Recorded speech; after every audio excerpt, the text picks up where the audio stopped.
Hello बच्चों। स्वागत है आप सभी का मेरे इस channel study with Yogesh Melkani में। तो हमने जो प्रीवियस वीडियो पढ़ी थी उसमें हमने क्या किया था, सेक्शन ए कंप्लीट किया था। जो अभी सीबीएसई ने हमारा प्रैक्टिस सैम्पल पेपर निकाला था उसका हमने सेक्शन ए क्या किया था, अच्छी तरीके से कवर किया था। अब इस वीडियो में हम क्या करने वाले हैं, सेक्शन बी और सेक्शन सी करने वाले हैं। तो सेक्शन बी के फर्स्ट क्वेश्चन की ओर बढ़ते हैं। Question number 21, check whether the three lines represented by the equations given below intersect at a common point. आपको तीन लाइन दी हुई है, तीन लाइन की इक्वेशन दी हुई है। आपको देखना है कि इन तीन लाइन का कोई एक कॉमन इंटरसेक्शन पॉइंट होता है कि नहीं होता है। जैसे कि माना पहली लाइन ये बन गई, दूसरी लाइन बना ये हो गई, तो इन दोनों का क्या होगा, एक इंटरसेक्शन पॉइंट होगा। और यहीं से आपको क्या होनी चाहिए, अगर वही तीसरी लाइन पास हो जाएगी तो ये पॉइंट क्या बन जाएगा, तीनों का इंटरसेक्शन पॉइंट बन जाएगा। तो आपको बेसिकली इस तरीके से करना है। तो सबसे पहले हम क्या करते हैं, इन तीन इक्वेशनों में से किन्हीं दो इक्वेशन को आपस में सॉल्व करके उनका इंटरसेक्शन पॉइंट फाइंड आउट करते हैं। तो इस इक्वेशन को आप इक्वेशन वन, सॉल्यूशन में पहले अगेन आपको लिखना पड़ेगा था given three equations are this this this. आपको इक्वेशन वन, टू और थ्री क्या करना पड़ेगा, लिखना पड़ेगा। देन आप लिखेंगे कि we want to find the intersection point of line one and line two. तो इसलिए हम क्या कर रहे हैं, बेसिकली इक्वेशन वन और इक्वेशन टू को सॉल्व कर रहे हैं। यहाँ पे एक्स का कोफिशिएंट टू है, यहाँ पे एक्स का कोफिशिएंट फोर है। तो अगर ऊपर वाली इक्वेशन में हम क्या करते हैं, मल्टीप्लाई करते हैं टू से, तो ये क्या बन जाएगा, फोर एक्स। देन नीचे वाली इक्वेशन से अगर सब्ट्रैक्ट करेंगे तो फोर एक्स से फोर एक्स क्या हो सकता है, कट हो सकता है। इसलिए हमने equation second minus equation one, मगर इक्वेशन वन को कैसे किया है, टू के साथ मल्टीप्लाई करके। तो इक्वेशन सेकंड ये है। इक्वेशन वन में जब टू का मल्टीप्लाई करेंगे तो इसको में टू का मल्टीप्लाई करेंगे तो ये इक्वेशन बन जाएंगे four x plus two y minus two. Four x plus two y minus two, दोनों साइन पॉजिटिव है तो क्या करना पड़ेगा, सब्ट्रैक्शन करना पड़ेगा। सब्ट्रैक्शन करेंगे तो साइन चेंज ये माइनस का प्लस हो जाएगा। थ्री वाई में से टू वाई घटाएंगे, वाई बच जाएगा। फाइव प्लस टू सेवन हो जाएगा। यहाँ से वाई की वैल्यू क्या आ जाने वाली है, माइनस सेवन आ जाने वाली है। इस वाई की वैल्यू को जो दो इक्वेशन सॉल्व करेंगे, या तो इक्वेशन वन में या इक्वेशन टू में पुट करेंगे, एक्स की वैल्यू मिल जाएगी। तो y equal to minus seven equation one में पुट करके हमें इस वाली में वाई की जगह माइनस सेवन पुट करके हमें एक्स की वैल्यू कितनी मिल चुकी है, फोर मिल चुकी है। मतलब बेसिकली इन दोनों लाइन को अगर हम मानते हैं कि एक लाइन ऐसे है और दूसरी लाइन ऐसे है, तो इनका इंटरसेक्शन पॉइंट बेसिकली हमें मिल चुका है फोर कॉमा माइनस सेवन। अब यही इंटरसेक्शन पॉइंट, अगर इसी इंटरसेक्शन पॉइंट से अगर तीसरी लाइन जाती होगी तो ये पॉइंट्स क्या करेंगे, उस इक्वेशन को सेटिस्फाई करेंगे। क्योंकि हमें एक चीज़ पता है कि किसी भी लाइन या किसी भी कर्व से जो भी पॉइंट पास होता है वो क्या करता है, उस कर्व या इक्वेशन को सेटिस्फाई करता है। तो अगर ये पॉइंट ऑफ इंटरसेक्शन तीसरी लाइन से भी पास होगा तो तीसरी लाइन की इक्वेशन को क्या करेगा, सेटिस्फाई करेगा।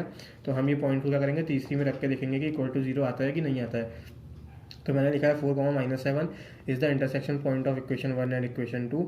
If equation three is passes through this point, अगर इक्वेशन थ्री भी यहाँ से पास होगी तो ये पॉइंट क्या करेगा, must satisfy the equation three. तो हमने इक्वेशन थ्री में एक्स की जगह फोर, वाई की जगह माइनस सेवन रखेंगे।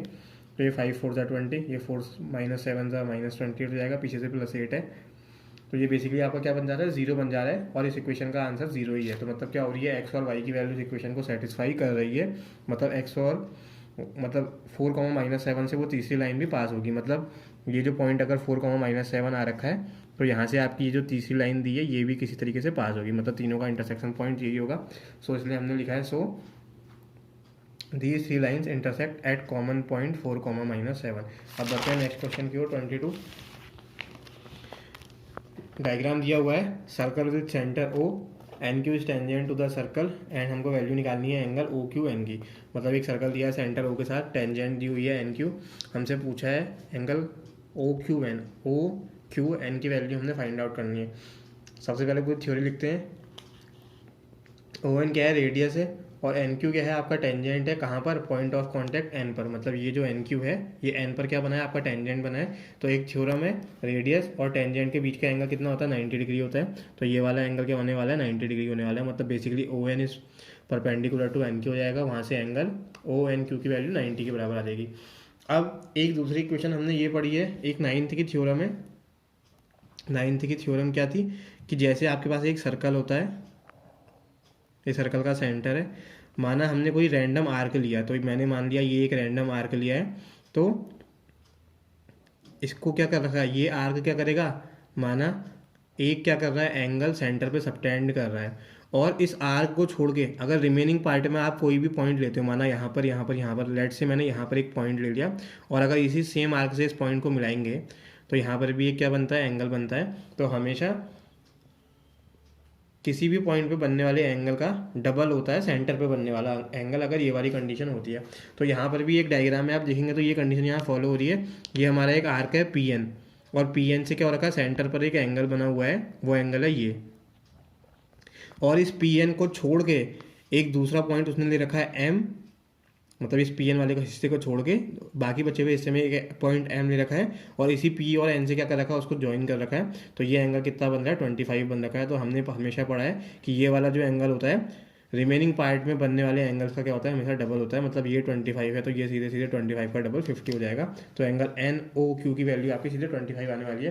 तो आप थ्योरम का स्टेटमेंट लिख सकते हैं, we know that the angle subtended by an arc at the center is double the angle subtended by it at any point on the remaining part of the circle। मतलब जो centre में बनने वाला angle होता है वो double होता है कहाँ पर के, जो एंगल सबटेंड होता है उसी आर्क के द्वारा कहाँ पर, किसी भी पॉइंट में जो कहाँ पे होता है, remaining point of the circle होता है। ये आपकी क्लास 9 की एक थ्योरम है।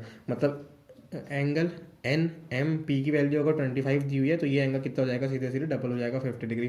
फिर आपको दिख रहा है कि ये हमारा क्या बन गया है, एक ट्रायंगल बन चुका है जिसका ये एंगल 90 है, ये एंगल 50 आ चुका है, ये वाला एंगल उसने पूछा हुआ है। तो हमें पता है ट्रायंगल के तीनों इंटरनल एंगल्स का सम कितना होता है, 180 के बराबर होता है। तो आप लिखेंगे यूजिंग दिस कंडीशन, ये तीनों एंगल्स का सम कितना लिखेंगे, 180। ये वाला 90 हो चुका है, ये वाला निकालना है, ये वाली की वैल्यू 50 दी हुई है, 90 + 50 करेंगे 140। नेक्स्ट स्टेप में 140 उधर ट्रांसफर करेंगे तो 180 - 140 आंसर आ गया आपका 40 डिग्री। देन 23 क्वेश्चन है, आपको find the smallest pair of 4 digit numbers such that difference between them is 303 and their HCF is 101। आपको क्या करना है, 4 डिजिट के 2 नंबर लेने, और वो दोनों नंबर क्या होने चाहिए, स्मॉलेस्ट होने चाहिए। कंडीशन क्या है कि दोनों का डिफरेंस क्या आना चाहिए, 303 आना चाहिए, और जो उनका HCF है मतलब हाईएस्ट कॉमन फैक्टर है वो क्या आना चाहिए, 101 आना चाहिए। सॉल्यूशन में लिखेंगे the HCF of 2 4 digit number is 101। मतलब हमें 2 4 डिजिट के नंबर लेने हैं जिसका HCF उसने 101 दिया है। मतलब दोनों के दोनों नंबर क्या होंगे, 101 के क्या होंगे, मल्टीपल होंगे। बिकॉज HCF का मतलब होता है हाईएस्ट कॉमन फैक्टर। मतलब उसने जो 2 नंबर ऐसे दिए हैं जिसमें हाईएस्ट कॉमन फैक्टर क्या आ रहा है, 101 ही आ रहा है, और 101 के अलावा और कुछ नहीं आ रहा है। तो आप क्या करेंगे, यहाँ से आप पहले नंबर को 101 इंटू एक्स मान लेंगे। मतलब 101 को एक्स से मल्टीप्लाई करके फर्स्ट नंबर आया होगा, और सेकंड नंबर कैसे आया होगा, 101 से वाई का मल्टीप्लाई करके। क्योंकि ये 2 नंबर होंगे, जब आप इसमें हाईएस्ट कॉमन फैक्टर देखेंगे तो एक 101 यहाँ भी है, 101 यहाँ भी है, तभी आपका 101 क्या बना है, हाईएस्ट कॉमन फैक्टर बना है। तो फर्स्ट नंबर ये है, सेकंड नंबर ये है। दूसरी बात, यहाँ से मैं 2 कंडीशन लिख रहा हूँ, ये एक्स और वाई क्या है, आपस में इक्वल नहीं है। अगर एक्स और वाई आपस में इक्वल हो जाएंगे तो एक्स क्या हो जाएगा, वाई के इक्वल हो जाएगा। मतलब ये नंबर भी 101 वाई हो जाएगा, ये नंबर भी 101 वाई हो जाएगा। तो हाईएस्ट कॉमन फैक्टर फिर क्या आएगा, 101 वाई आएगा। तो इसलिए x not equal to y एक कंडीशन है। दूसरी कंडीशन मैंने लिखी है, एक्स कॉमा वाई की वैल्यू हमेशा या तो 10 से बड़ी होगी या 10 के इक्वल होगी। अब ऐसा क्यों लिखा है, बिकॉज हमें ये नंबर बनाना है 4 डिजिट का नंबर। जब यहाँ पे अगर एक्स की वैल्यू 9 रखोगे तो 101 का 9 से मल्टीप्लाई करोगे 909, मतलब 909 आएगा, जो कि क्या है 3 डिजिट नंबर है। जब यहाँ पे आप 10 रखेंगे तो तब ये नंबर आपका बनेगा 1010 क्या है, 4 डिजिट नंबर है। जब एक्स की वैल्यू 11 रखोगे तो 101 का 11 से मल्टीप्लाई करोगे तो अगेन आपको 4 डिजिट नंबर मिलेगा। तो आपको एक्स और वाई की ऐसी वैल्यूज रखनी है जिससे नंबर क्या बने, 4 डिजिट का नंबर बने। तो एक्स और वाई की वैल्यू 10 या 10 से ऊपर की वैल्यू जब रखोगे तब ये नंबर क्या बनेगा, 4 डिजिट का नंबर बनेगा। क्योंकि 99 रखने पर तो ये 909 बनेगा, जो कि 3 डिजिट का होता है। फिर उसने कंडीशन दे रखी है, उनका डिफरेंस हमने कितना लेना है, 303 लेना है। तो हमने इसमें से इसको घटा दिया, 101 एक्स में से 101 वाई घटा दिया है, डिफरेंस दिया है 303। 101 दोनों में कॉमन आ सकता है, कॉमन निकाला, यहाँ एक्स बच गया, यहाँ वाई बच गया। 101 से 303 कट करेंगे, 3 बार कट हो जाएगा, तो एक्स माइनस वाई की वैल्यू क्या आ गई है, 3 आ गई है। तो मतलब x equal to y plus 3 बन रहा है। यहाँ से -5 को वहाँ ट्रांसफर करेंगे तो x is equal to y plus 3 आ रहा है। अब हमारे पास एक्स और वाई में क्या आ गई है, कंडीशन आ गई है। अब हम लगाते हैं कि उसने बोला था आपको स्मॉलेस्ट पेयर चाहिए, तो स्मॉलेस्ट पेयर के लिए एक्स और वाई की वैल्यू क्या होनी चाहिए, 10, सबसे स्मॉलेस्ट वैल्यू 10 होनी चाहिए। और अगर बड़ी वैल्यू चाहिए होंगी तो 10 से बड़ी लेंगे, मगर हमें स्मॉलेस्ट लेना है तो मतलब एक्स और वाई में से हम क्या लेंगे, 10 लेंगे। अभी दोनों बराबर नहीं है, हमें यहाँ से दिख रहा है कि एक्स की जो वैल्यू है वाई पे 3 ऐड करके आ रही है। मतलब वाई छोटा नंबर है, एक्स बड़ा नंबर है। इसका मतलब है एक्स और वाई में से एक वैल्यू 10 लेनी थी। अगर वाई छोटा है तो वाई 10 हो गया, तो इसका मतलब है यहाँ से हम वाई को क्या ले लेंगे, 10 ले लेंगे। As we want smallest pair so we take y equal to 10। जैसे ही हम वाई इक्वल टू 10 लेंगे तो 10 + 3 करके एक्स की वैल्यू कितनी आ जाएगी, 13 आ जाएगी। मतलब हमें वाई 10 लेना पड़ेगा, एक्स हम क्या लेंगे, 13 लेंगे। तो इस तरीके से दोनों वैल्यू क्या हो गई, 10 से बड़ी हो गई है। तो फर्स्ट नंबर क्या था 10x, तो एक्स से जब मल्टीप्लाई करेंगे मतलब 13 से मल्टीप्लाई करेंगे तो आपका आंसर आ रहा है 1313 जो कि 4 डिजिट का नंबर है। और ऐसे सेकंड नंबर के लिए 101 वाई करना था, वाई की वैल्यू 10 आई है तो 101 का 10 से मल्टीप्लाई करेंगे तो आपका आंसर आ जाएगा 1010। ये भी 4 डिजिट का नंबर है जो दोनों कंडीशन को सेटिस्फाई कर रहा है। तो यही आपका पेयर था। अब बढ़ते हैं 24 क्वेश्चन की ओर। इसमें दिया हुआ है if cos a + 2b = 0 where a + 2b की जो वैल्यू है 0 डिग्री से बड़ी है 0 डिग्री के बराबर और 90 डिग्री से छोटी है 90 डिग्री के बराबर है। और एक दूसरा एंगल दिया है cos b - a which is equal to √3/2। Again condition दी हुई है ये जो एंगल है b - a इसकी वैल्यू या तो 0 डिग्री से छोटी मतलब 0 डिग्री से बड़ी है उसके बराबर या 90 डिग्री से छोटी है उसके बराबर है। देन हमने क्या निकालना है, cosec 2a + b find out करना है। तो सबसे पहले ये वाली कंडीशन यूज़ की है, cos a + 2b = 0 लिखा है। इधर वाला जो रेशियो है cos में है तो आप ये देखेंगे कि टेबल में cos की वैल्यू 0 कब आती है। तो हमें पता है cos 90 की वैल्यू 0 होती है तो 0 को हम रिप्लेस कर सकते हैं cos 90 से।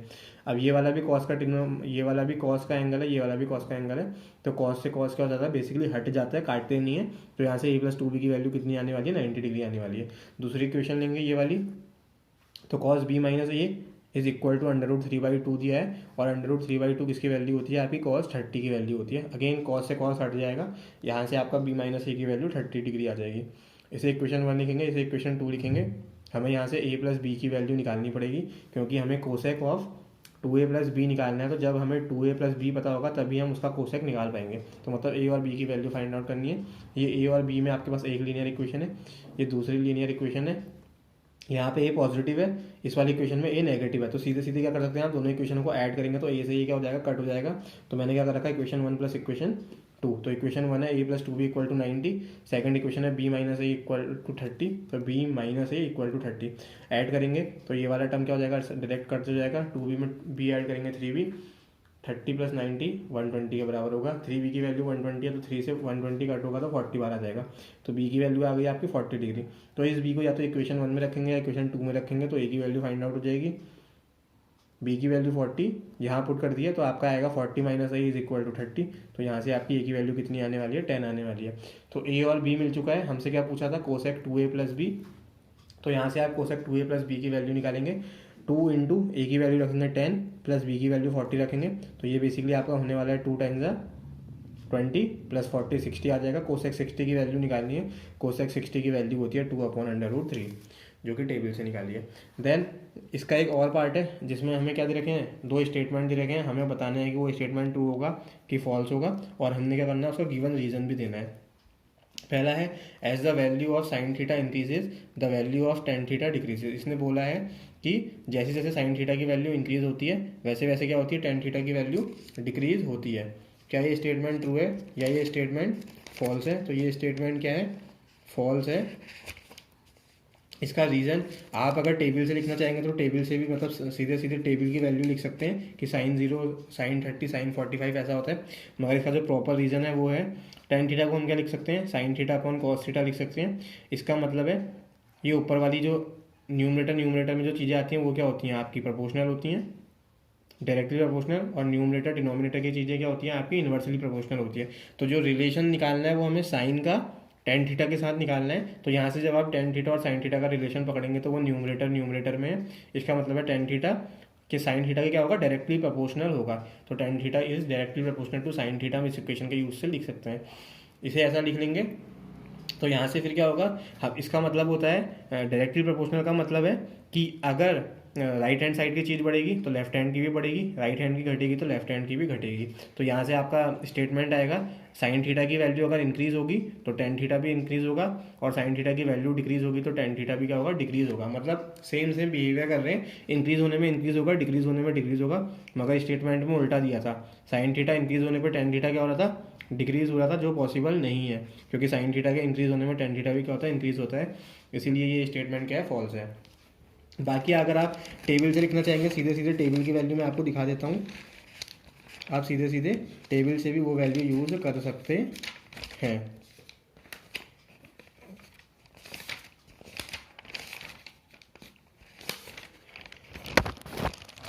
तो जैसे कि ये टेबल आपने देखी होगी, साइन की वैल्यूज़ हैं, जैसे ही साइन थीटा की वैल्यू इंक्रीज़ होती है, साइन थीटा की वैल्यू जब साइन 0 होता है तो 0 आता है, साइन 30 की वैल्यू हाफ होती है, साइन 45 की वैल्यू 1/√2 होती है, साइन 60 की वैल्यू √3/2 होती है, साइन 90 की वैल्यू 1 होती है। तो इधर को पढ़ने पे हमारा क्या हो रहा है, साइन थीटा क्या हो रहा है, इंक्रीज़ होते रह रहा है। पहले 0 आया, फिर हाफ आया, फिर 1/√2 आया, लास्ट में 1 आया, तो हमारी क्या हो रही है, साइन थीटा की वैल्यू इधर को इंक्रीज़ हो रही है।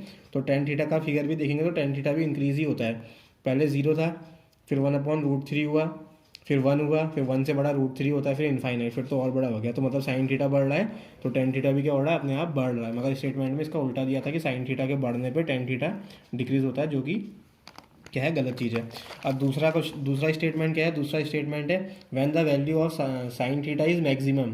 साइन थीटा की वैल्यू जब मैक्सिमम होती है, the value of cosec theta is also maximum. Cosec theta की वैल्यू भी क्या हो जाती है, और मैक्सिमम हो जाती है। और यहाँ पे जो थीटा की वैल्यू रखनी थी उसने दिया था थीटा की वैल्यू आपको 0 से बड़ी और 90 से छोटी रखनी है। अगेन ये स्टेटमेंट भी फॉल्स है। इसका रीज़न आप क्या लिखेंगे, यहाँ पे क्या होता है, कोसेक थीटा को सबको पता है, कोसेक थीटा और साइन क्या होते हैं, एक दूसरे के रेसिप्रोकल होते हैं। तो cosec theta is equal to 1/sin theta होता है। मतलब यहाँ न्यूमरेटर की चीज़ आ रही है, यहाँ डिनोमिनेटर की चीज़ आ रही है, मतलब इनके बीच में कौन सा रिलेशन होगा, इन्वर्सली का। तो इसलिए हम लिखते हैं cosec theta is inversely proportional to sine theta.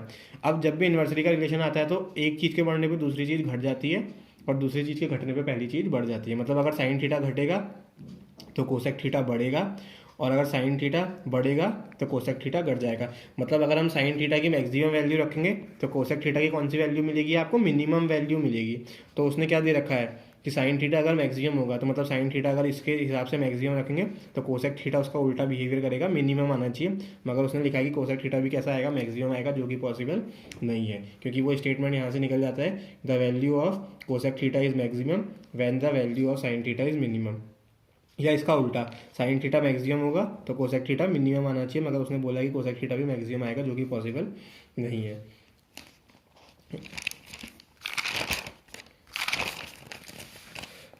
Then next question है 25। A 3.5 centimetre chord subtend an angle of 60 degree at the centre of a circle. एक क्या दे रखा है हमें, कॉर्ड दे रखी है 3.5 सेंटीमीटर की, जो क्या कर रही है, सबटेंड कर रही है N angle of 60 degree at the centre of a circle. ये एक सर्कल बना हुआ है, माना इसकी मैं एक रैंडम कॉर्ड ले रहा हूँ। ये कॉर्ड है आपकी 3.5 सेंटीमीटर की, उसने दे रखी है, इसकी जो लेंथ दे रखी है 3.5 दे रखी है। उसने बोला है ये जो कॉर्ड है आपके सेंटर के सर्कल पे 60 डिग्री का एंगल सबटेंड कर रही है। तो मैं इसको क्या कर रहा हूँ, सेंटर से मिला दे रहा हूँ। सेंटर से मिलाने के बाद क्या होगा, यहाँ पे 60 डिग्री का एंगल सबटेंड कर रही है। तो उसने बोला है ड्रॉ रफ फिगर, तो रफ फिगर तो ये हो गया है। देन उसने बोला है what is the arc length of the minor sector.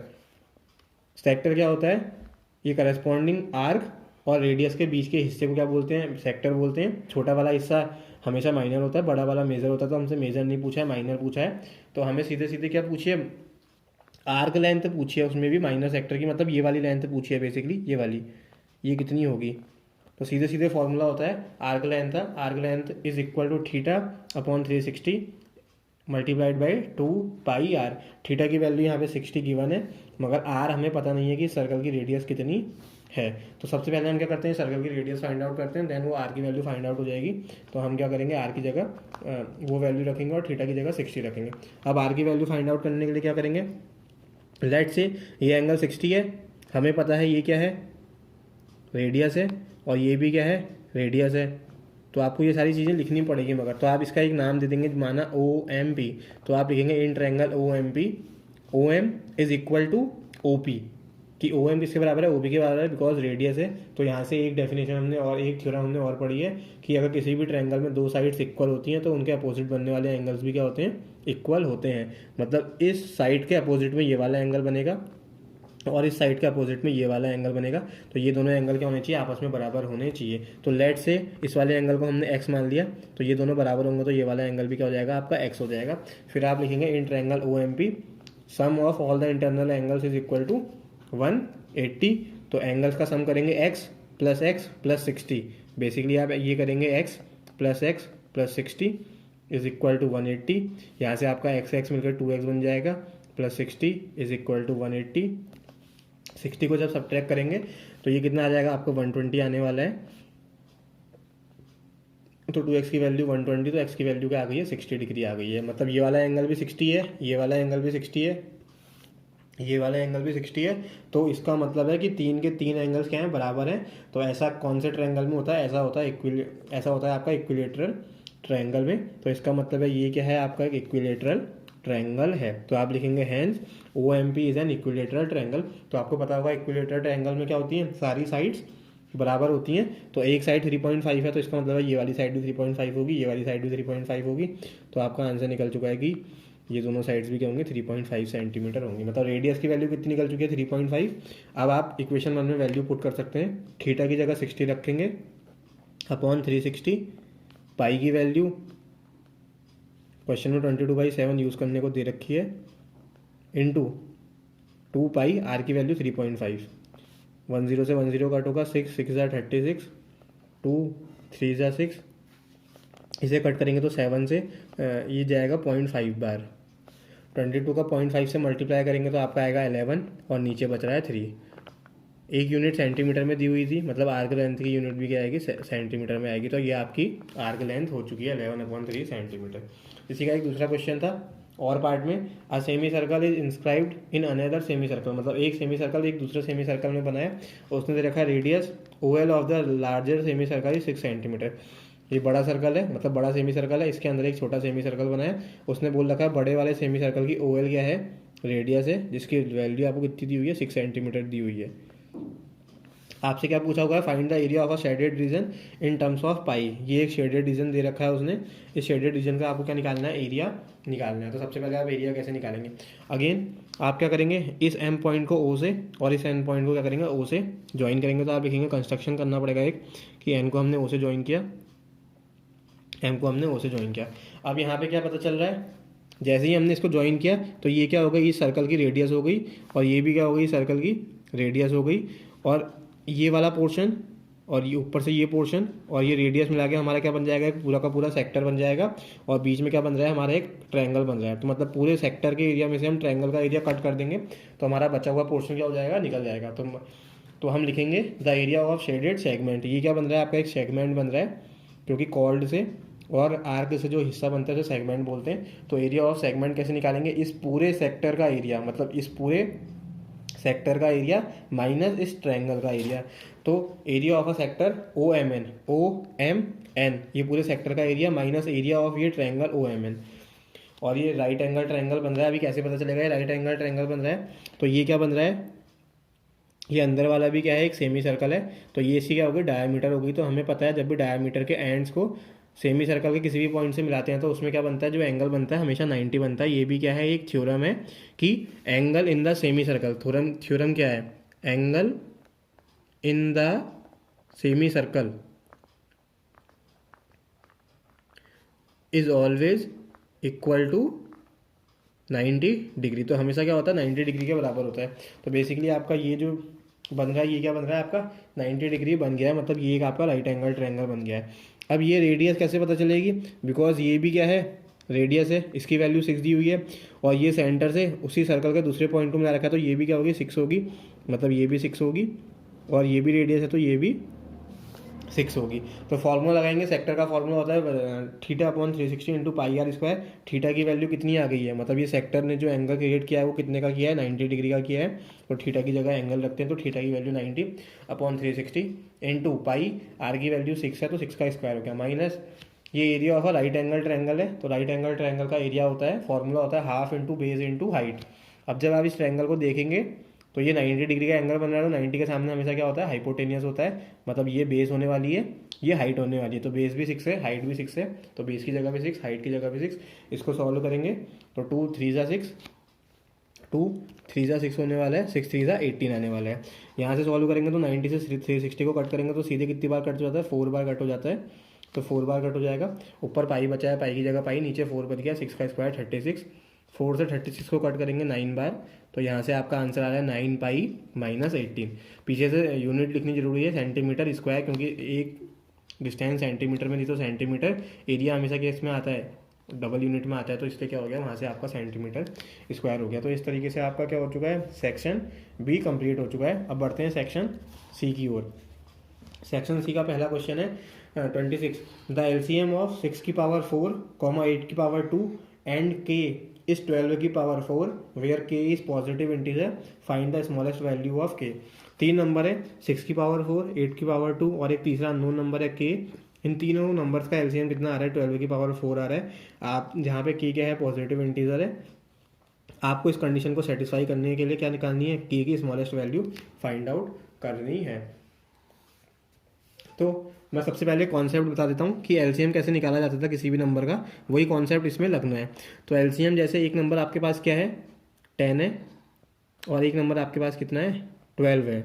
तो 10 के प्राइम फैक्टराइजेशन करने पड़ते थे आपको, 5 इंटू 2 आ जाएगा। 12 के प्राइम फैक्टराइजेशन करेंगे तो 2 इंटू 3, मतलब 4 3 12 हो जाएगा। तो एलसीएम में क्या करते थे, सबसे पहले हम लोवेस्ट कॉमन देखते थे, तो दोनों में लोवेस्ट कॉमन क्या आ रहा है, 2 2 आ रहा है, तो यहाँ 2 लिखते थे और बचे हुए नंबरों को ऐसे का ऐसे ही उतार देते थे। तो मतलब 5 इंटू 2 इंटू 3 ये ऐसे का ऐसे ही उतर जाएगा। तो बेसिकली जो इसका एलसीएम आएगा, 5 2 10, 3 2 6 और 6 10 60। तो बेसिकली 10 और 12 का एलसीएम कितना आता है, 60 आता है। तो ये इस तरीके से होता है। तो ये एलसीएम की प्रोसेस है। इसी प्रोसेस को हमने यहाँ पे यूज़ करके के की वैल्यू निकालनी है। तो सबसे पहले हम क्या कर रहे हैं, एलसीएम निकालने के लिए क्या हमें देखना पड़ता है कि प्राइम फैक्टराइजेशन क्या है। तो 2 नंबर हमें पता है, पहले हम इन दोनों का क्या करते हैं, प्राइम फैक्टराइजेशन करते हैं, देन उसका क्या निकालेंगे, एलसीएम निकालेंगे, और उसके एलसीएम को फिर के के साथ एलसीएम निकाल के उसका आंसर 12 की पावर 4 के बराबर रख देंगे। तो प्राइम फैक्टराइजेशन ऑफ 6 की पावर 4 एंड 8 की पावर 2 इज, 6 की पावर 4 के प्राइम फैक्टराइजेशन करेंगे, पावर 4 की जगह 4 ही है, 6 के प्राइम फैक्टराइजेशन 2 इंटू 3 हो जाएगा, पावर दोनों जगह डिस्ट्रीब्यूट होगी, तो 2 की पावर 4 बन जाएगा एंड 3 की पावर 4 बन जाएगा। ऐसे ही 8 की पावर 2 के करेंगे तो 8 को क्या लिख सकते हैं हम, 2 की पावर 3 लिख सकते हैं, मतलब 2 को 3 बार मल्टीप्लाई करेंगे तो 8 आता है, और बाहर से होल पावर 2 है। तो बेस से उन्हें पावर्स क्या होती है, मतलब ये बेसिकली ऐसी पावर जब भी होती है तो क्या होती है, इनका मल्टीप्लाई हो जाता है, तो 3 2 6 हो गया। तो यहाँ से आप देख रहे हैं कि 6 की पावर 4 के प्राइम फैक्टराइजेशन क्या हो रहे हैं, ये हो रहे हैं, और 8 की पावर 2 के प्राइम फैक्टराइजेशन ये हो रहे हैं। जब आप इन दोनों का क्या लेंगे, एलसीएम लेंगे, तो मैंने एलसीएम का कॉन्सेप्ट क्या बताया, जो सबसे पहले लोवेस्ट कॉमन है, कॉमन निकालना होता है। तो 2 की पावर 4 यहाँ भी छुपी है, 2 की पावर 4 इसमें भी छुपी हुई है। तो मतलब जो एलसीएम निकलेगा क्या निकलेगा, पहले 2 की पावर 4 आएगी, फिर बचे हुए नंबर आते हैं, तो यहाँ बच गया 3 की पावर 4 और यहाँ बच जाएगा 2 की पावर 2, क्योंकि बेसिकली आप 2 की पावर 6 को क्या लिख सकते हैं, 2 की पावर 4 इंटू 2 की पावर 2। तो कॉमन निकला था 2 की पावर 4, तो 2 की पावर 4 हमने अलग कर दिया, देन बचा हुआ नंबर इसमें था 3 की पावर 4, इसमें था 2 की पावर 2। तो ये आपका क्या होना था, एलसीएम निकलना था 6 की पावर 4 और 8 की पावर 2 का। इसको जब कंबाइन करेंगे तो ये वाला कंबाइन होकर 4 2 6 बन जाएगा, और ये 3 की पावर 4 ऐसे ही रहने वाला है। तो 2 नंबर का एलसीएम ये आ चुका है। जब इन दोनों नंबर का एलसीएम किससे निकाला था, के से निकाला था, उसका आंसर कितना आया है, 12 की पावर 4 आया है। अब 12 की पावर 4 को ब्रेक करके देखते हैं, 12 को ब्रेक करेंगे तो 3 इंटू 4 बनेगा, तो इसका मतलब है 3 की पावर 4, 4 की पावर 4, 4 को अगेन ब्रेक करेंगे क्योंकि 4 प्राइम नहीं होता है, तो 4 को हम लिख सकते हैं 2 की पावर 2, और बाहर से 4 पावर 2 है, तो बेसिकली ये 4 2 8 होने वाला है। अब मैंने क्या बोला, ये एलसीएम है 2 नंबर का, और यहाँ पर है के। हम क्या देखते हैं, इन दोनों में क्या देखते हैं, जो भी कॉमन आता है वो लिखते हैं। अब यहाँ पे 2 की पावर 6 है, और यहाँ पे कितना आ रखा है, 2 की पावर 8 आ रखा है, मतलब 2 की पावर 6 यहाँ भी होगा, 2 की पावर 6 यहाँ भी होगा, तभी तो 2 की पावर 8 आया होगा, मतलब 2 की पावर 6 होना तो नेसेसिटी है, तो 2 की पावर 6 हो गया। मगर जब इन दोनों का हम क्या करेंगे, एलसीएम निकालने की कोशिश करेंगे, तो अभी सिर्फ एलसीएम कितना आ रहा है, 2 की पावर 6 इंटू 3 की पावर 4 आ रहा है, मगर हमारा जो एक्चुअल आ रहा है वो 2 की पावर 8 है। मतलब यहाँ पे क्या होगा, 2 की पावर 2 और होगी, मतलब ये टोटल कितना होगा, 2 की पावर 8 होगा। जो के की वैल्यू होगी वो क्या होगी, 2 की पावर 8 होगी। बिकॉज जब हम इसका और इसका एलसीएम लिखेंगे तो सबसे पहले कॉमन चीज़ देखते हैं, तो कॉमन है 2 की पावर 6, 2 की पावर 6, तो हम 2 की पावर 6 लिखेंगे। उसके बाद 3 की पावर 4 यहाँ बच जाएगा, 2 की पावर 2 यहाँ बच जाएगा, तो 3 की पावर 4 और 2 की पावर 2 हम यहाँ लिख लेंगे। तो ये आप कंबाइन करेंगे तो ये आपका बनेगा 6 और 2 8, मतलब 2 की पावर 8 और 3 की पावर 4 जो उसने दिया हुआ है। तो ये तभी बन सकता है जब के की वैल्यू क्या हो, 2 की पावर 8 तो हो ही, और 2 की पावर 8 के साथ आप और क्या लिख सकते हैं, 3 की पावर 1 भी लिख सकते हैं, 3 की पावर 2 भी लिख सकते हैं, 3 की पावर 3 भी लिख सकते हैं, 3 की पावर 4 भी लिख सकते हैं। बिकॉज 3 की पावर लेंगे तो दोनों में आ जाएगी, तो मैक्सिमम 3 की 4 पावर तक आप यूज़ कर सकते हैं। मगर उसने बोला था हमको के की क्या करनी है, स्मॉलेस्ट वैल्यू निकालनी है, मतलब 3 वाला टर्म क्या कर दो, यहाँ से गायब कर दो, ये कंडीशन फिर भी क्या होगी, सेटिस्फाई हो जाएगी। मतलब के की वैल्यू जो बेसिकली आने वाली है वो आपकी आने वाली है 2 की पावर 8। अब बढ़ते हैं 27 क्वेश्चन की ओर। If m and n are the zeros of a polynomial, एक पॉलिनोमियल दिया हुआ है, तो हमें find the values of the following without factorising the polynomial. हमने इसके फैक्टर नहीं करने, मगर हमसे दो क्वेश्चन पूछे हैं। एक क्वेश्चन पूछा है 1/m प्लस 1/n की वैल्यू निकालनी है। अगेन दूसरा क्वेश्चन है m² प्लस n²। ये दो क्वेश्चनों की वैल्यू निकालनी है। तो सबसे पहले हमें पता है कि अगर हमारे पास ये क्या होती है, general quadratic polynomial ax² plus bx plus c की फॉर्म की होती है और उसके दो जीरोज होते हैं। आपको पता है कि क्वाड्रेटिक पॉलिनोमियल है तो उसके दो जीरोज होते हैं। तो एक कंडीशन होती है कि उनके दोनों जीरोज का सम कितना होता है, -b/a के बराबर, और उन दोनों जीरो का प्रोडक्ट इसके बराबर होता है, c/a के बराबर होता है। तो यही फॉर्मूला हम यहाँ पे यूज़ करेंगे, फैक्टराइजेशन नहीं करेंगे। ax² plus bx plus c से जब आप अपनी गिवन इक्वेशन की कंपैरिजन करेंगे तो x² का कोफिशिएंट 3 है, यहाँ पे x² का कोफिशिएंट a है, तो a की वैल्यू 3 आएगी। यहाँ पे x का कोफिशिएंट प्लस का b है, यहाँ पे x का कोफिशिएंट -1 है, तो b की वैल्यू -1 आएगी। यहाँ पे कांस्टेंट c है, वहाँ पे कांस्टेंट -2 है, तो c की वैल्यु -2 आ जाएगी। अब उसने बोला इस पॉलिनोमियल के दो जीरोज हैं m प्लस n, तो हम ये कंडीशन लगाते हैं सम ऑफ जीरोज, मतलब m और n को जोड़ेंगे, इज इक्वल टू -b/a। एक फार्मूले पे माइनस है और b की वैल्यू में भी माइनस है, तो एक फार्मूले का माइनस और b का -1 माइनस माइनस मिला के प्लस का 1 बन जाएगा। अपॉन a रखना है तो अपॉन a 3 हो चुका है, तो m प्लस n की वैल्यू 1/3 आ चुकी है। प्रोडक्ट ऑफ जीरो में पुट करेंगे, दो जीरो हैं m और n, उनका प्रोडक्ट करोगे तो m इंटू n आएगा, इज इक्वल टू c की वैल्यू है -2, a की वैल्यू 3 है, तो आपको m प्लस n की वैल्यू फाइंड हो गई है, m इंटू n की वैल्यू फाइंड आउट हो चुकी है। अब आपने क्या करना है, 1/m प्लस 1/n की वैल्यू फाइंड आउट करनी है। तो आप इनका क्या करेंगे, एलसीएम लेंगे तो डिनोमिनेटर आपका mn बन जाएगा और ऊपर क्रॉस मल्टीप्लाई हो जाएगी तो n1 ज़ा n m1 ज़ा n, तो ऊपर आपका n plus m upon mn आना है। n प्लस m की वैल्यू ये आ चुकी है 1/3, mn की वैल्यू ये आ चुकी है -2/3, मतलब इन दोनों वैल्यू को क्या करना है, अपॉन करना है, तो 1/3 अपॉन -2/3 करेंगे तो 1/3 तो ऐसे ही रहेगा, -2/3 पलट जाएगा तो 3/-2 बन जाएगा, 3 से 3 कट होगा, तो ये वैल्यू आपकी 1/-2 आ रही है। अब आपको क्या करना है, m² प्लस n² की वैल्यू निकालनी है। तो इसको हम थोड़ा सा इन दोनों के फॉर्म पे लिखते हैं ताकि हमें दोनों वैल्यू क्या कर सकें, यूज़ कर सकें। तो m² प्लस n² को हम कैसे लिख सकते हैं, m प्लस n का होल स्क्वायर माइनस 2mn। क्यों लिख सकते हैं, क्योंकि जब आप इसका फॉर्मूला ओपन करेंगे तो ये a प्लस बी का होल स्क्वायर बनेगा, मतलब m² plus n² plus 2mn बनेगा, तो प्लस का 2mn पीछे वाले -2mn से कट जाएगा, तो आपका बेसिकली m² प्लस n² यही बचना है। तो इसको हम इस फॉर्म में लिख सकते हैं। यहाँ से m प्लस n की वैल्यू 1/3 पुट करेंगे तो ये 1/3 का होल स्क्वायर हो जाएगा, -2 की जगह -2 ही रहा। mn की वैल्यू -2/3 है, तो इसको सॉल्व करेंगे तो ये आपका 1/9 बन रहा है, ये माइनस माइनस प्लस 2 × 4/3 बन रहा है।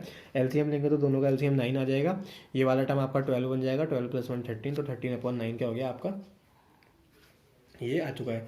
देन 28 क्वेश्चन है, आपको क्या दे रखा है, given equation of a line, एक इक्वेशन दे रखी है ax + y + 8 = 0 और एक ग्राफ भी दिया हुआ है। मैंने अभी ग्राफ नहीं बनाया, मगर क्वेश्चन करते वक्त आपको एक ग्राफ दिखाई देगा वीडियो में। तो यहाँ पे मैंने ग्राफ नहीं बनाया, मगर मैंने वहाँ से एक लाइन लिखी हुई है, since we see that the line passes through different points. वो लाइन क्या हो रही है, क्योंकि वो ग्राफ पे बना हुआ है, ग्राफ पे बना है, तो मतलब जब आप लाइन के पॉइंट्स ढूंढने की कोशिश करेंगे तो आपको हर पॉइंट पे एक्स की कुछ वैल्यू मिलेगी और वाई की कुछ वैल्यू मिलेगी। तो हमने वहाँ से कोई भी 2 या 1 पॉइंट उठा दिया है, तो मैंने लिखा है we see that the line passes through the different points like 4,0, मतलब बेसिकली आपका वो ग्राफ कुछ इस तरीके से था और वो इस तरीके से जा रहा है। तो एक पॉइंट मैंने यहाँ पर का ले रखा है जिसको मैंने 10,12 मार्क किया हुआ है, और एक पॉइंट जो यहाँ पर का है उसको मैंने 4,0 मार्क किया हुआ है, क्योंकि वो एक्स एक्सेस में 4 कट कर रहा था, वाई एक्सेस में किसी को भी कट नहीं कर रहा था। तो हमें पता है कि ये सारे पॉइंट्स इस लाइन पे पड़ेंगे, जितने भी पॉइंट्स आएंगे उसके कुछ ना कुछ कोऑर्डिनेट आपको क्या मिलेंगे, एक्स और वाई एक्सेस को देख के पता चल जाएंगे। तो मैंने कोई भी 2 पॉइंट उठा लिए हैं, तो मैंने लिखा है कि ये लाइन, जैसे कि ये दोनों पॉइंट क्या हो रहे हैं, इस लाइन से क्या हो रहे हैं, पास हो रहे हैं। मैंने अभी थोड़ी देर पहले भी बताया था कि अगर कोई भी पॉइंट किसी लाइन से पास होते हैं तो उस इक्वेशन को क्या करते हैं, सेटिस्फाई करते हैं, मतलब ये दोनों पॉइंट क्या करेंगे, इस इक्वेशन को सेटिस्फाई करेंगे। आप कोई सा भी पॉइंट रख के देखिएगा, तो हम क्या करेंगे, इस इक्वेशन में x की जगह 4, y की जगह 0 जैसे ही रखेंगे, तो x की जगह 4 रखेंगे तो 4a प्लस y की जगह 0 रखेंगे तो 4a प्लस 0 प्लस 8 = 0 बन जाएगा। तो यहाँ से a की वैल्यू कितनी आने वाली है, -2 आने वाली है। पहले क्वेश्चन में आपको find the value of a ही निकालना था, तो a की वैल्यू -2 आ गई है। जैसे ही a की वैल्यू -2 आई तो -2 आप यहाँ पर पुट कर देंगे, तो बेसिकली आपका ये बन गया -2x प्लस y प्लस 8 = 0। आपकी गिवन लाइन की इक्वेशन ये बन चुकी है। अब मैंने यहाँ पे a की वैल्यू क्यों रखी, बिकॉज जो इसका सेकंड पार्ट है उसमें एक इक्वेशन आपको और दे रखी है, और उसने क्वेश्चन किया है कि आपको इस लाइन का जो गिवन लाइन दे रखी है सेकंड पार्ट में, उससे क्या निकालना है, पॉइंट ऑफ इंटरसेक्शन निकालना है। तो इसलिए मैंने क्या कर दिया, यहाँ पे जो वेरिएबल ए था, उसकी जो वैल्यू आई थी ए की वैल्यू -2 पुट करके इक्वेशन में कन्वर्ट कर दिया है। अब आपको इस लाइन और एक दूसरी लाइन दी हुई है, दूसरी लाइन है ये, सेकंड पार्ट है। Now for point of intersection of two lines, एक लाइन तो यही जो अभी हमारी निकली है और ये वाली लाइन उसने दूसरी दी हुई है, तो हमने इसको क्या मान लिया है, इसको इक्वेशन 1 और इसको इक्वेशन 2 मान लिया है। अगेन आपने क्या करना है, इक्वेशन 1 एंड इक्वेशन 2 को आपस में सॉल्व करना है, एक्स और वाई की वैल्यूज फाइंड आउट होगी, वही आपके क्या होंगे, इंटरसेक्शन पॉइंट होंगे। अगेन क्या देखेंगे, यहाँ पे एक्स का कोफिशिएंट -2 है, यहाँ पे एक्स का कोफिशिएंट 4 है, मतलब इस इक्वेशन में हम क्या कर सकते हैं, 2 से मल्टीप्लाई कर सकते हैं। जैसे ही 2 से मल्टीप्लाई करेंगे तो 2 2 सा 4 हो जाएगा और -4x इसके साथ ऐड करेंगे तो 4x और 4x वाला टर्म कट जाएगा, आपको y की वैल्यू मिल जाएगी। तो मैंने इसलिए लिखा है इक्वेशन 1 में हमने क्या करा है, 2 से मल्टीप्लाई करा है और उसे इक्वेशन 2 के साथ क्या कर दिया, ऐड कर दिया। जैसे इसमें 2 से मल्टीप्लाई करेंगे तो ये -4x बनेगा, ये 2y बनेगा, ये 16 बनेगा, तो -4x 2y 16 = 0। ये वाली इक्वेशन ऐसे की ऐसे ही है, 4x - 3y - 14 = 0। नॉर्मल ऐड कर रहे हैं, ऐड क्यों कर रहे हैं, क्योंकि एक x का यहाँ कोफिशिएंट पॉजिटिव है, यहाँ नेगेटिव है, ऐड करने पे सीधे सीधे ये वाला टर्म कट हो जाएगा, मतलब x हमारा गायब हो जाएगा इक्वेशन से। 2y - 3y करेंगे तो -y बचना है, सीधे सीधे ऐड किया था तो 16 - 14 का आंसर +2 होता है। यहाँ से +2 उधर ट्रांसफर करेंगे या y को उधर ट्रांसफर करेंगे तो y की वैल्यू सीधे सीधे 2 आ जाने वाली है। y की वैल्यू इन दोनों इक्वेशन में से किसी भी इक्वेशन में रख सकते हैं। इक्वेशन 1 में पुट करेंगे तो -2x प्लस y की जगह 2 पुट किया है, +8 की जगह +8 है, = 0। 8 + 2 10, उधर जाएगा -10 बनेगा, माइनस से माइनस हट जाएगा, 2 से 10 को कट करेंगे 5 आएगा। तो बेसिकली जो आपका पॉइंट ऑफ इंटरसेक्शन उसने पूछा था, x की वैल्यू 5 आ रही है, y की वैल्यू 2 आ रही है, तो पॉइंट ऑफ इंटरसेक्शन आपका बन गया 5, 2। देन बढ़ते हैं इसके और पार्ट की ओर। और पार्ट में उसने दिया है कि अनुज एंड सफीना, एक लड़का, एक अनुज और सफीना 2 बच्चे हैं, जिसने स्टार्ट किया new game zone consisting of 2 games. उन्होंने एक न्यू गेम जोन स्टार्ट किया जिसमें 2 गेम्स हैं, एक शूटिंग एक बॉलिंग, एक शूटिंग एक बॉलिंग है। They release the following rate card for the customer. उन्होंने क्या कर रखा है, एक ये आपको क्या दे रखा है, रेट कार्ड बना रखा है कस्टमर्स के लिए। तो रेट कार्ड कुछ इस तरीके से है, ये है पैक, ये है शूटिंग के लिए, बॉलिंग के लिए, टोटल प्राइस है। जब पैक में क्या लिखा है, सोलो 1, एक सोलो 1 है जिसमें शूटिंग नहीं है, खाली राउंड बॉलिंग का क्या लेना है, एक राउंड लेना है, तो उसका प्राइस है 60 रुपीज़। सोलो 2 में शूटिंग का 1 राउंड है, बॉलिंग का कुछ भी नहीं है, तो उसका प्राइस है 75 रुपीज़। कॉम्बो 1 है, कॉम्बो 1 में मतलब शूटिंग के 3 राउंड खेलने हैं और बॉलिंग के 2 राउंड खेलने हैं, उसका टोटल प्राइस आपको 285 पड़ना है। कॉम्बो 2 है, शूटिंग के 4 राउंड, बॉलिंग के 5 राउंड और उसका टोटल प्राइस क्या पड़ना है, 485 पड़ना है और 485 होना है। यहाँ पे उसने एक कंडीशन दी हुई है कि कॉम्बो में दोनों के दोनों कॉम्बो में शूटिंग और बॉलिंग का क्या है, सेम प्राइस है। मतलब इस कॉम्बो में भी शूटिंग और बॉलिंग का जितना प्राइस लिया हुआ है एक राउंड के लिए, इस कॉम्बो में भी उतना ही प्राइस उसके लिए फिक्स्ड है। अब उसने हमसे लास्ट में क्वेश्चन ये पूछा था कि कितने रुपए ज़्यादा हैं, बॉलिंग के एक राउंड के जो सोलो हैं और बॉलिंग के जो कॉम्बो में रुपीज़ पड़ रहे हैं उसमें कितना डिफरेंस है। मतलब सोलो में आपको पता है कोई चीज़ सोलो होती है तो उसमें थोड़ा ज़्यादा प्राइस होता है और कॉम्बो में आके वो चीज़ थोड़ा क्या हो जाती है, सस्ती हो जाती है, तो थोड़ा कम प्राइस होता है। तो उसने यही बोला है कि कॉम्बो में आपको बॉलिंग का कितना प्राइस पड़ेगा और सोलो में तो उसने दिया ही हुआ है 60 रुपीज़ है, तो आप क्या करेंगे, डिफरेंस करके वहाँ से निकाल सकते हैं। तो बेसिकली आपको क्या करना है, कॉम्बो में कितना प्राइस है बॉलिंग का वो पता करना है सबसे पहले। तो हम क्या करेंगे, इसको लीनियर इक्वेशन बना के करेंगे। हम क्या लिखेंगे, सबसे पहले let the price for 1 round of shooting is x rupees and for bowling is y rupees in combo. Solo में तो यही रखा है उसने, सोलो के एक राउंड का बॉलिंग का 60 रुपीज़ है, सोलो के एक राउंड का शूटिंग का 75 रुपीज़ है। तो हमें कॉम्बो से कंपैरिजन करना है, तो हमने कॉम्बो में वैल्यूज़ मान ली कि शूटिंग का उसे एक राउंड का x रुपीज़ पड़ रहा है और बॉलिंग का उसे y रुपीज़ पड़ रहा है। अब यहाँ से इक्वेशन बनाएंगे, तो कॉम्बो में उसने 3 राउंड शूटिंग के खेले हैं, एक राउंड का प्राइस x है तो 3 राउंड का 3x बनेगा। बॉलिंग का हमने प्राइस y माना है तो 2 राउंड का 2y बनेगा। इनका सम कितना आ रहा है, 285 आ रहा है, मतलब 3x + 2y की वैल्यू 285। ये हमारी पहली इक्वेशन है। दूसरी इक्वेशन इस वाले से बनेगी, 4 राउंड खेले हैं, एक राउंड की वैल्यू हमने x रुपीज़ मानी है तो 4 राउंड की 4x हो जाएगी। 5 राउंड बॉलिंग के खेले हैं, बॉलिंग की कॉम्बो में वैल्यू y रुपीज़ मानी है तो 5 हो जाएगा। इनका एडिशन करके 485 दिया हुआ है। तो ये 2 इक्वेशन बन गई है। आपने क्या करना है, इन दोनों इक्वेशनों को सॉल्व करना है और मैं यहाँ से सिर्फ और सिर्फ क्या करूँगा, y की वैल्यू निकालूंगा, क्योंकि लास्ट में जो हमसे पूछा है वो उसने बॉलिंग के पैसों का कंपैरिजन करना है और बॉलिंग को हमने क्या माना है, y माना है। तो हम खाली में अपना टाइम एक्स की वैल्यू निकालने में नहीं खत्म करेंगे, सीधे सीधे हम वाई की वैल्यू निकालेंगे। मतलब बेसिकली हम क्या करेंगे, इन दोनों इक्वेशनों में से एक्स गायब कर देंगे तो हमें सीधे वाई की वैल्यू मिल जाएगी। अब एक्स की वैल्यूज़ कैसे कट कर सकते हैं, ऊपर वाली इक्वेशन में एक्स का कोफिशिएंट 3 है, नीचे वाली में 4 है, मतलब ऊपर वाली इक्वेशन को 4 से मल्टीप्लाई कर देंगे, नीचे वाली को 3 से मल्टीप्लाई कर देंगे, तो एक्स का कोफिशिएंट क्या हो जाएगा, सही हो जाएगा। तो इक्वेशन 1 इसको नाम देंगे, इसे इक्वेशन 2 नाम देंगे। मैं इसे इक्वेशन 1 को 4 से मल्टीप्लाई कर रहा हूँ, इक्वेशन 2 को 3 से मल्टीप्लाई कर रहा हूँ, तो ये इक्वेशन इनमें कन्वर्ट हो जा रही है। 4 से करेंगे 4 3 12, 4 2 8, 4 का 285 से मल्टीप्लाई आता है 1140, 3 4 12, 5 3 15, 485 का 3 से मल्टीप्लाई करके आएगा 1455। देन क्या करेंगे, आपको एक्स वाला सीधे गायब करना है तो इसको सब्ट्रैक्ट करेंगे, माइनस करेंगे, माइनस करेंगे, माइनस करेंगे, तो ये 8y minus 15y is equal to minus 7y आएगा। 1140 में माइनस 1455 करेंगे तो आपका आंसर माइनस 315 आने वाला है। माइनस से माइनस कट हो जाएगा, 7 से डिवाइड करेंगे 315 को, आपका 45 रुपीज़ आना है। मतलब वाई बेसिकली क्या था आपका, वाई था बॉलिंग का प्राइस एक राउंड के लिए कॉम्बो में। In solo the price of 1 round of bowling कितना दिया हुआ था, 60 दिया हुआ था। इन कॉम्बो में हमने अभी अभी निकाल रखा है 45 रुपीज़ आया है। हम कॉम्बो में शूटिंग का प्राइस नहीं निकाल रहे हैं क्योंकि उससे हमारा मतलब नहीं है। तो उसने बोला है कि यही प्राइस कितना ज़्यादा लिया जा रहा था, तो आपको दिख रहा है सोलो में 60 है, कॉम्बो में थोड़ा कम हो गया, तो सोलो में कितने रुपए ज़्यादा ले रहे हैं, 65 minus 45 which is equal to 15।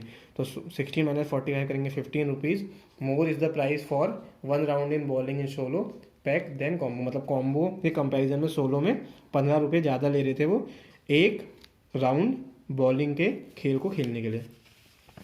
तो इस तरीके से आपका ये कंप्लीट हो चुका है। अब बढ़ते हैं 29 क्वेश्चन की ओर। 29 क्वेश्चन आपको ये क्या दिया हुआ, डायग्राम गिवन है, अ सर्कल है, 2 कॉन्ग्रुएंट स्क्वायर्स हैं, P Q R S Q T U R, P Q R S Q T U R, ये दोनों के दोनों कॉन्ग्रुएंट है। कॉन्ग्रुएंट का मतलब होता है ऐसे फिगर जिनका साइज भी सेम हो और बिल्कुल सेम भी क्या होता है, एकदम सेम होता है, मतलब सेम होता है, मतलब दोनों के दोनों एग्जैक्टली एक ही फिगर होते हैं। S T S U U T R tangent, S T S U और यू टी आर क्या है, सर्कल की टेंजेंट है, बिकॉज एक एक पॉइंट से क्या हो रही है, पास हो रही है। उसने बोला था side length of a square is 10 centimetre, ये स्क्वायर है, एक स्क्वायर ये है, एक स्क्वायर ये है, और दोनों के दोनों कॉन्ग्रुएंट है, और इसकी लेंथ कितनी दी हुई है, 10 दी हुई है। फिगर देख के ये अभी रेक्टेंगल लग रहा होगा आपको, उससे फ़र्क नहीं पड़ना चाहिए। ये फिगर की उसने बोल रखा है कि स्क्वायर है, तो ये भी 10 होगी, ये भी 10 होगी, ये भी 10 होगी, ये भी 10 होगी, और ये दोनों कॉन्ग्रुएंट है, इसका मतलब है ये भी 10, ये भी 10, ये भी 10, ये भी 10। हमें क्या निकालनी है, रेडियस ऑफ अ सर्कल निकालनी है। जो सर्कल बन रहा है अंदर, इसकी रेडियस फाइंड आउट करनी है। तो इसको हम किस तरीके से फाइंड आउट कर सकते हैं, तो आप देखेंगे। तो सबसे पहले मैं इसकी रेडियस हमने निकालनी है, तो हम इसको क्या मान लेंगे, एक्स मान लेंगे। तो इसकी रेडियस मैंने क्या मान ली, एक्स मान ली। ये क्या है, स्क्वायर बन रहा है, तो ये जैसे स्क्वायर आपको दिख रहा है, ये स्क्वायर बना हुआ है, तो अगर इसकी ये वाली साइड एक्स है, ये वाली साइड एक्स है, तो इसकी ये वाली और ये वाली साइड भी क्या होगी, एक्स होगी। इसका मतलब है इसकी ये वाली साइड भी एक्स होने वाली है, ये वाली साइड भी एक्स होने वाली है। मैंने सारी चीज़ें ऑलरेडी लिखी हुई हैं। Let radius of a circle is x centimetre हमने मान लिया है, सेंटीमीटर इसलिए माना है बिकॉज यूनिट ऑलरेडी दी हुई है। देन हम इस पूरी की पूरी एस यू की वैल्यू निकालना चाह रहे हैं। एस यू की वैल्यू एस आर और आर यू से मिलकर बनी हुई है। एस आर भी स्क्वायर की साइड है, आर यू भी स्क्वायर की साइड है, और दोनों के दोनों सेम स्क्वायर है, मतलब ये भी 10 है और ये भी 10 है। तो ये टोटल मिला के आपकी कितनी बनने वाली है, यहाँ से यहाँ तक जो पूरी लेंथ बनने वाली है, ये आपकी 20 बनने वाली है। ये पूरी 20 है, ये x है, तो ये बची हुई जो एस डब्ल्यू है, एस से लेकर डब्ल्यू तक की जो डिस्टेंस कैसे निकालेंगे, 20 में से x घटा देंगे। तो इस पॉइंट से इस पॉइंट की जो डिस्टेंस आने वाली है, ये वाली, ये आपकी बेसिकली कितने आने वाली है, 20 माइनस एक्स आने वाली है। यही चीज़ मैंने यहाँ पे लिखी है कि एस डब्ल्यू की वैल्यू S U minus W U करके आएगी, which is equal to 20 minus x. अब आप एक चीज़ गौर करेंगे, तो ये एक एक्सटर्नल पॉइंट है एस, यहाँ से 2 टेंजेंट खींची हुई है, एक टेंजेंट एस डब्ल्यू है, एक टेंजेंट एस वाई है। हमें पता है कि थ्योरम है कि एक्सटर्नल पॉइंट से सर्कल पे जो भी टेंजेंट होती है, मतलब 2 टेंजेंट खींचती हैं, तो उन दोनों की लेंथ क्या होती है, बराबर होती है। मतलब एस डब्ल्यू की वैल्यू अगर 20 माइनस एक्स है, तो एस वाई की वैल्यू भी कितनी आ जाएगी, यहाँ से लेके ये वैल्यू भी आपकी कितनी हो जाएगी, 20 माइनस एक्स हो जाएगी। अगेन ये क्या है, ये वाली साइड स्क्वायर की साइड है, तो ये पूरी वैल्यू किसके बराबर होगी, 10 के बराबर होगी। ये वैल्यू किसके बराबर है, एक्स के बराबर है। ये पूरी वैल्यू 10 के बराबर है, तो बची हुई वैल्यू कैसे निकालोगे, 10 में से x घटा दोगे, तो ये v से t पॉइंट तक की जो डिस्टेंस निकालोगे, ये वाली डिस्टेंस कितनी होगी, 10 माइनस एक्स हो जाएगी। फिर अगेन एक चीज़ आप देखेंगे कि t एक एक्सटर्नल पॉइंट है, t से 2 टेंजेंट खींची हुई है, टी वाई और टी वी, अगर टी वी की वैल्यू 10 माइनस एक्स है तो टी वाई की वैल्यू भी कितनी होगी, 10 माइनस एक्स होगी। इसी पूरी चीज़ को मैंने यहाँ पे लिखा हुआ है, यू टी 10 है, ये यू टी पूरा 10 है, यू वी एक्स है, यू वी एक्स है, तो वी टी कैसे निकलेगी, ये वी टी कैसे निकलेगी, पूरी में से एक्स घटा देंगे तो 10 माइनस एक्स सेंटीमीटर आ जाएगी। फिर मैंने लिखा ये टी वी और टी वाई आपस में बराबर होंगे, T V T Y, T V T Y आपस में बराबर होंगे क्योंकि टेंजेंट फ्रॉम टी है। अगर वी टी की वैल्यू 10 माइनस एक्स आई है तो टी वी आई की वैल्यू भी 10 माइनस एक्स सेंटीमीटर आ जाएगी। अब हमें इस पूरी साइड की लेंथ मिल चुकी है, एस टी की लेंथ कैसे निकालोगे, एस वाई में वाई टी ऐड करके, ये वैल्यू 20 माइनस एक्स है, ये वैल्यू 10 माइनस एक्स है, तो दोनों को ऐड करेंगे, तो इसलिए दोनों को ऐड कर दिया है, 20 minus x plus 10 minus x is equal to 20 और 10 मिलके आपका 30 बन गया, माइनस एक्स मिलके माइनस 2x बन चुका है। अब हम क्या करेंगे, हमें एक बड़ा सा एंगल दिख रहा है अपने डायग्राम में, एस यू टी, जिसमें यू क्या है आपका 90 डिग्री का एंगल है, मतलब बेसिकली ये जो एंगल दिया हुआ है आपको क्या दिया हुआ है, एक राइट एंगल ट्रायंगल दिया हुआ है। तो हम राइट एंगल ट्रायंगल में क्या लगा देंगे, हाइपोटेनियस का square equal to perpendicular square plus base square. वो इसलिए लगाएंगे क्योंकि ये इनकी जो सारी साइड्स हैं वो किसके टर्म्स में आ रही हैं, एक्स के टर्म्स में आ रही हैं, और जब हम इसको सॉल्व करेंगे तो यहाँ से हमारी एक्स की इक्वेशन बनेगी और वहाँ से हम एक्स की वैल्यू इजीली क्या कर सकते हैं, सॉल्व आउट कर सकते हैं। तो in triangle S U T, S T का square is equal to S U plus U T का होल स्क्वायर, एस टी की वैल्यू अभी अभी निकाल के आ गए हैं तो 30 माइनस 2x, तो 30 माइनस 2x का whole square is equal to S U आपका 20 है, यू टी आपका 10 है, ये एस यू आपका पूरा का पूरा 20 बन रहा है और एस टी आपका क्या बन रहा है, यू टी आपका 10 बन रहा है। तो एक साइड 10 है, एक साइड 20 है, तो इसलिए एक बार हमने 20 का स्क्वायर, एक बार हमने 10 का स्क्वायर लिखा है। 20 का स्क्वायर करेंगे 400 आएगा, 10 का स्क्वायर करेंगे 100 आएगा, 400 प्लस 100 करके कितना आ जाएगा, 500 आ जाएगा। और इधर साइड 30 माइनस 2x का होल स्क्वायर है। अब मुझे पता है जब स्क्वायर रूट में स्क्वायर ट्रांसफर होगा तो वहाँ जाके अंडर रूट बन जाएगा, मतलब बेसिकली आपको क्या करना है, 5 इंटू 100 का स्क्वायर रूट लेना है। और जब भी हम वैल्यू ट्रांसफर करते हैं स्क्वायर की तो दो वैल्यूज आती हैं, एक वैल्यू प्लस की, एक वैल्यू माइनस की। 5 का अंडर रूट नहीं होता है, 100 का अंडर रूट 10 हो जाता है, तो 10 बाहर आ जाएगा, तो प्लस माइनस 10 अंडर रूट 5 आ जाएगा। आपको यही एक्स तो निकालना था, तो माइनस 2x को आप वहाँ ले जाएंगे तो प्लस 2x बन जाएगा। ये वैल्यू एक प्लस की है, एक माइनस की है, प्लस वाली वैल्यू को इधर लाएंगे तो माइनस बन जाएगा, माइनस वाली वैल्यू को इधर लाएंगे तो प्लस बन जाएगा, मतलब ये प्लस माइनस का साइन इधर आगे भी यही रहने वाला है। तो आपकी दो वैल्यू आ गई, 30 plus minus 10 under root 5 is equal to 2x। X की वैल्यू निकालनी है, 2 से डिवाइड करेंगे तो 2 से 30 को डिवाइड करेंगे 15 आएगा, 2 से इस 10 को काटेंगे 5 आएगा। तो एक्स की दो वैल्यूज आ रही हैं आपकी 15 माइनस 5 अंडर रूट 5 और x equal to 15 plus 5 root 5। अब ये दोनों ही वैल्यू क्या हो सकती हैं, सही हो सकती हैं। सही क्यों होंगी, बिकॉज 15 माइनस 5 रूट 5 भी पॉजिटिव आने वाला है, क्योंकि रूट 5 की वैल्यू 2 पॉइंट समथिंग होती है, 5 का 2 पॉइंट समथिंग से मल्टीप्लाई करोगे तो 10 पॉइंट या 11 पॉइंट समथिंग आएगा। 15 में से 11 का आप घटाएंगे तो 4 पॉइंट समथिंग आपका आंसर या 3 पॉइंट समथिंग आपका आंसर बन जाएगा, रेडियस है पॉजिटिव हो सकती है। दूसरा यहाँ से कैलकुलेट करेंगे तो आपको 15 में 10 या 11 पॉइंट समथिंग कुछ जोड़ना पड़ेगा, तो ये भी पॉजिटिव वैल्यू आ रही है, तो दोनों की दोनों वैल्यू पॉजिटिव है और डिस्टेंस पॉजिटिव होती है, तो दोनों की दोनों ही वैल्यू क्या है आपकी सही है। इस वीडियो में इतना ही, मिलेंगे अपनी नेक्स्ट वीडियो में।